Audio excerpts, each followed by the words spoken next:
Hello everyone, এর আগের ব্লগে আমি শেয়ার করেছি ঝুম বৃষ্টি মাথায় নিয়েই আমরা রাজশাহী শহরটাকে এক্সপ্লোর করার জন্য বের হয়ে গিয়েছিলাম রাতের বেলা। আমি নতুন যে কোনো শহরে যাওয়ার আগে থেকে খুব ভালোভাবে একটু রিসার্চ করার ট্রাই করি যে ওই শহরটায় নতুন কী কী দেখার আছে, কী কী খাওয়ার আছে, কোথায় কোথায় ঘোরার আছে।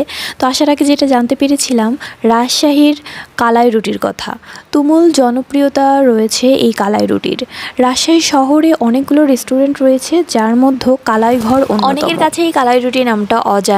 তো কালাই রুটি বানাতে প্রয়োজন মাসকলাইয়ের গুঁড়ো ও আতপ চালের আটা। এরপর স্বাদ মতন লবণ এবং পরিমাণ মতন জল মিশিয়ে একটা খামি তৈরি করা হয়। এবার খামি থেকে ছোট ছোট খণ্ডে বিভক্ত করে আটাগুলো নিয়ে গোলাকার যেমন রুটি বানানো হয় ওরকমই করা হয়। সাধারণ গমের রুটি থেকে এটা কিন্তু বেশ বড় এবং পুরু হয়, একটা খেলেই পেটটা ভরে যায়। এখানে কালাই রুটির সাথে সবচেয়ে ভালো কম্বিনেশন হাঁসের মাংস, এছাড়াও বেগুন ভর্তা, আলু ভর্তা, শুটকি ভর্তা, ধনিয়া ভর্তা, মুরগির মাংস সব কিছুই কিন্তু এখানে অ্যাভেলেবেল রয়েছে।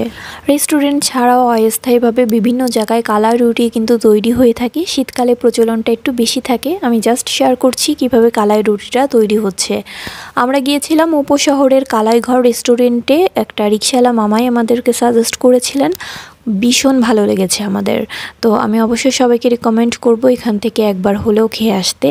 তো আজকের ব্লগটা আমি এখানে শেষ করে দিচ্ছি। Thank you for watching, by.